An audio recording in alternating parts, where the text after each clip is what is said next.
اعوذ باللہ من الشیطان الرجیم بسم اللہ الرحمن الرحیم وبہ نستعین وخیر الناصر والمعین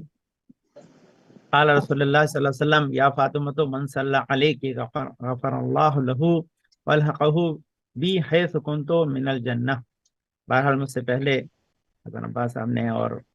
صاحب نے اور ہمارا ابوالقاسم بھائی نے تقریر کی اور بہترین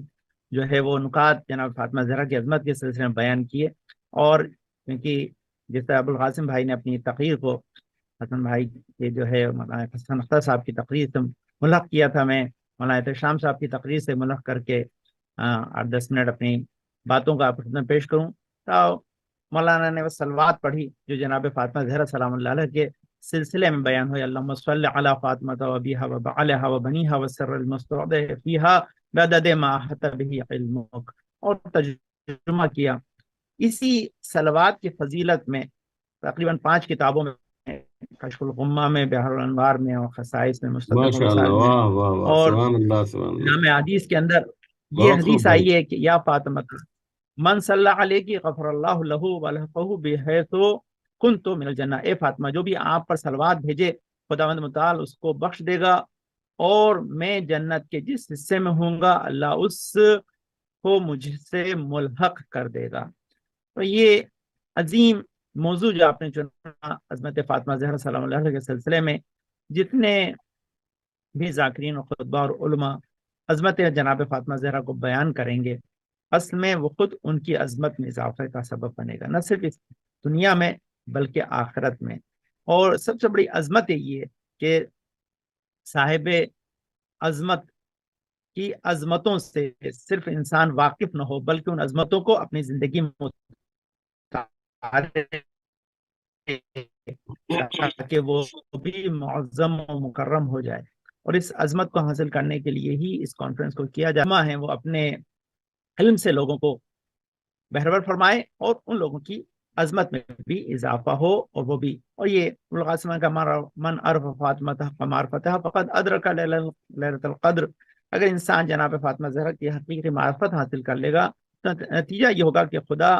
اس کے لیے ہر شب کو لیلۃ القدر بنا دے گا، یعنی خیر من الف شہر، اسے اس کے اعمال کی کثیر جزا ملے گی۔ جسے اس کے اعمال کی کثیر جزا مل جائے وہی صاحب عظمت ہوتا ہے، دنیا میں بھی خدا اس پہ اپنی رحمتوں کو نازل فرماتا ہے، اور آخرت میں وہ عظیم مقام اور مرتبے کو حاصل کرے گا۔ عظمتوں کے بہت سے باب ہیں جناب فاطمہ زہرا سلام اللہ علیہ کے، ان ابواب کو اگر آپ برقراری کریں تو کوئی دنیا میں ایسی شے نہیں ہے کہ جس سے انسان کو عظمت مل، وہ اللہ نے فاطمہ زہرا اور اولاد فاطمہ کو عطا نہ کی ہو، چاہے وہ خاندانی اعتبار سے عظمت ہو، چاہے وہ منصب و مقام کے اعتبار سے عظمت ہو، چاہے وہ علم کے اعتبار سے عظمت ہو۔ دنیا میں آج اس عظمت کو سب تسلیم کرتے ہیں، وہ علمی عظمت ہے۔ کمال علمی کو سب سے زیادہ بلند درجہ دیا جاتا ہے، اس لیے رسول کی حدیث سے خیر الدنیا والآخرت مع العلم وشر الدنیا والآخرت مع الجہل، دنیا کی ہر خیر اور عظمت جو ہے وہ علم کی وجہ سے، اور ہر پستی جہل اور شر جو ہے وہ جہل کی وجہ سے۔ تو اللہ نے جو عظمت جناب فاطمہ زہرا کو عطا کی ہیں، ان میں عظمتوں میں ایک عظمت یہ آپ کو کوثر کا ہے، اور کوثر سے مطلب کثیر نعمتیں، ان نعمتوں میں سے ایک نعمت علم ہے۔ اور یہاں حدیث ہے امام جعفر صاحب واللہ لقد فتمہ اللہ تبارک تعالی بالعلم، جناب فاطمہ زہرا کی عظمت کا ایک باب آپ کا صاحب علم ہونا ہے، اور صاحب علم ہونا وہ ایک پورا جس میں نے تقریر کی ہے کہ جناب فاطمہ زہرا کا علمی مقام کیا ہے، وہ آپ کئی جہد سے جو ہے اسے سمجھ سکتے ہیں۔ جب انسان جناب فاطمہ زہرا کے علمی مقام کو سمجھ جائے گا تب جا کے اس کے سمجھ میں آئے گا کہ عظمت فاطمہ زہرا کیا ہے۔ لیکن جناب فاطمہ زہرا کے حقیقی معرفت حاصل کرنا انسان کے لیے ممکن نہیں ہے۔ کیوں ممکن نہیں ہے؟ کیونکہ وہ علم جو اللہ نے محمد مصطفیٰ صلی اللہ علیہ وسلم کو دیا، یا ملائکہ کائنات کو دیا، یا امام طاہرین کو دیا، وہ علم لدنی تھا، اور آپ اسی علم کی حصے دار ہیں، آپ اسی علم کو رکھتی ہیں، اور جو اس علم کو رکھتا ہے وہ کمالات کی اس منزل پہ ہوتا ہے جس کو انسان سمجھ نہیں سکتا۔ یہاں جناب فاطمہ زہرا کی علمی منزلت کو سمجھنے کے لیے ایک چیز یہ کہ ہم وہ ہیں کہ جو دنیا میں آ کے علم حاصل کرتے ہیں، اور اس کے بعد یہاں ہم سے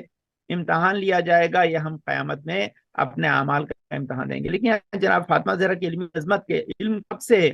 کہ امتحانک اللہ الذی خلقک قبل ان یخلقک فوجدک لممتحنک صابرہ. یہ اس حدیث کے جملے ہیں جو زیارت میں بھی ہے، جو بہار کی جلد 43 صفحہ 26 پر آئی ہے کہ فاطمہ زہرا خداوند عالم نے آپ کا امتحان لیا قبل اس کے کہ آپ کی تخلیق ہو، آپ دنیا میں تشریف لائیں. اس کے پہلے امتحان اسی سے لیا جاتا ہے جس کے پاس علم ہو. اور علم میں صرف یہ نہیں کہ امتحان لینے کے بعد کیا، اللہ نے آپ کو علم کے اس مرتبہ پر پایا اور صابرہ پایا. تو یہ جناب فاطمہ زہرا سلام اللہ علیہ کی عظمت ہے کہ علم بھی اس مقام سے کہ جو علم دنیا میں لے کر آئیں یا خلقت کے وقت ہی خدا انہیں علم دے. اور ان کی عظمت یہی ہے کہ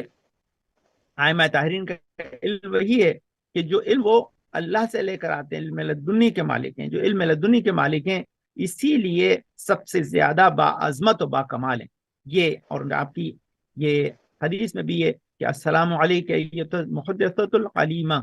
آپ پر سلام ہو کہ آپ محدثہ یعنی جو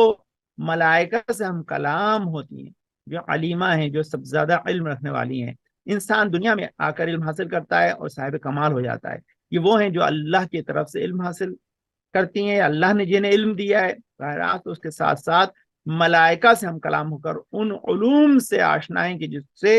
عام بشر و انسان آشنا نہیں ہے. اور نہ صرف یہ کام محدثہ کا بلکہ علیمہ کا، آپ محدثہ بھی ہیں اور علیمہ بھی ہیں، یعنی تمام علوم سے آگاہ ہیں. اور اسی کی سند میں ایک اور حدیث جو بہار میں آئی ہے، اس میں کہتے ہیں کہ اعطا اللہ اشرت الاشیاء لاشرت من النساء، کہ اللہ نے 10 چیزیں 10 جو ہے خواتین کو، ان 10 خواتین کا نام اس میں لیا ہے بہار کے جو ہے وہ جلد 43 کے صفحہ نمبر 34 کے اوپر یہ حدیث آئی. اس میں کہا ہے ان اللہ تعالی آتا اشرت الاشیاء لاشرت من النساء التوبۃ لحوا، حوا کو توبہ دی، والجمال لسارہ زوجۃ الابراہیم، جناب سارہ کو جمال دیا، حفاظ الرحمہ زوجۃ الایوب، اپنے جو ہے صلہ رحمی کا جو ہے جناب ایوب کو دیا، والحرمت الآسیہ، حرمت کا جو ہے وہ نزول جناب آسیہ پر، حکمت لزلیخا، اور حکمت جو ہے وہ جناب زلیخا یوسف کو عطا کی، والعقل لبلقیس، عقل جناب بلقیس زوجۃ سلیمان کو دیا، والصبر لبرخیا ام موسیٰ، جناب ام موسیٰ کو اللہ نے صبر عطا کیا، والصفۃ لمریم ام عیسیٰ، جناب عیسیٰ کی مادر کرام کو جو ہے وہ چنا، والرضا للختیجہ، رضایت جو ہے اللہ نے جناب ختیجہ کو دی. یہاں جو حدیث بیان کی وہ خوبصورت کہ اللہ جناب فاطمہ زہرا کے راضی میں سے راضی اور ناراض میں سے ناراض ہوتا ہے. یہاں اس حدیث کے ذیل میں یہ مقام جناب ختیجہ کو بھی حاصل ہے، کیونکہ رضا اللہ نے جناب ختیجہ کو بھی دی ہے. یہ بھی ایک منزل ہے جس کو علماء بہت روشن ڈال سکتے ہیں. لیکن یہاں 10ویں نمبر والعلم لفاطمۃ زوجۃ علی المرتضیٰ، اللہ نے علم جو ہے وہ جناب فاطمہ زہرا سے مختص کر دیا. اور آج جو دنیا میں علم ہے یا علوم ہے وہ یا تو جناب فاطمہ زہرا یا ان کے بابا یا ان کی اولاد ہی کے عطا کرتا ہے. تمام کمال انسانی جو آج اتنی عروج پر ہے، عظمت پا رہا ہے، علم کی وجہ سے. اور علم کا جو حقیقی علم کا جو ماخذ و منبع ہے وہ اہل بیت علیہ السلام ہیں. اگر وہ علم نہ دیتے تو دنیا کو ایک کمال میسر نہیں آتا. تو بہرحال ہمارا سب سے مؤدبانہ یہی جو ہے وہ گزارش ہے کہ علوم آل محمد کی طرف انسان رجوع کرے. اور یہ علماء جو اس سے قبل پڑھ رہے تھے، میرے بعد پڑھیں گے، یہ سب انہی علوم آل محمد کو پہنچانے کے لیے پوری زندگی کوشش کرتے رہے اور مفاہیم قرآنی اور مفاہیم انسانی کو دنیا تک پہنچا رہے ہیں. اور ہماری ذمہ داری ہے کہ ہم مفاہیم کو سمجھیں اور دنیا تک پہنچائیں تاکہ ہمارا مرتبہ بھی بڑھے اور ہم بھی جناب فاطمہ زہرا کے علوم سے نہ صرف آشنا ہوں بلکہ اس علوم سے، علوم آل محمد سے دنیا کو آشنا کریں تاکہ دنیا اور آخرت میں ہم سب کو عظمت مل سکے. اور یہ عظمت دنیا اور آخرت میں صرف ہمارے کام آئے بلکہ ہماری نسلوں میں باقی اور جاری اور ساری رہے. جناب فاطمہ زہرا کے علوم کی بس آخری بات اور آپ کی خدمت میں بس عرض السلام کہتے ہیں. جناب فاطمہ زہرا کی عظمت یہی ہے کہ ایک طرف جو ہے وہ نبی نے اپنے آپ کو مدینۃ العلم کہا، علی مرتضیٰ کو باب علم کہا، لیکن عزیزان گرامی یہ مدینۃ العلم یا باب علم کے جو وسط کی کڑی ہیں اسے جناب فاطمہ زہرا سلام اللہ علیہ کہتے ہیں. جس نے سلونی کا دعویٰ کیا، اس سلونی کا دعویٰ کرنے والی کی زوجہ کا نام